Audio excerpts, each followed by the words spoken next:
ujeeddada mudaharaadkani ayaa ahayd mid lagaga soo horjeeday aflagaada uu u geystay wargeyska ka soo baxa waddanka Faransiiska nebigeenni Maxamed ahaa naxariis nabadgelyo korkiisa ha ahaatee.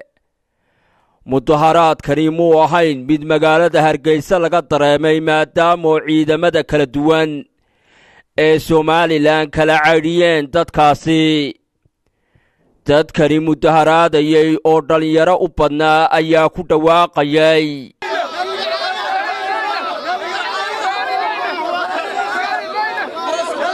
qolada gaalada iyo intay kaba ku qaataanba ay ku soo qortay iyo qolada waddanka dhexdiisa ku nool ee iyaga ka sii xum ee nebiga caaya fariin ah u diraya in ay joogaan in kaana lilaahi awsun wa khasrajun falilaahi awsun wa khasrajun qaadimuun.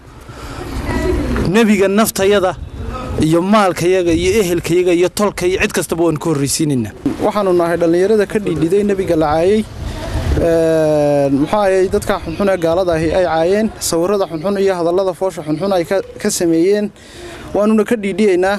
waxaana ka xun oo waddanka jooga dhalinyarada cayda ama dadka waaweyn ee caayay caadaystay nebiga caydiisaba waxaanu leenahay allihiidin abuurtay ka cabsada nebigiinana adeeca.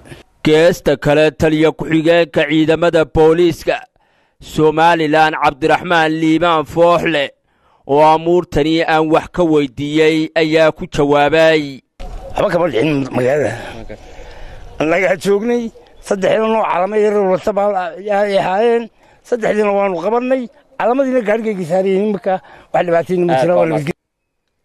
Petri Koosar Maxamuud Star TV magaalada Hargeysa.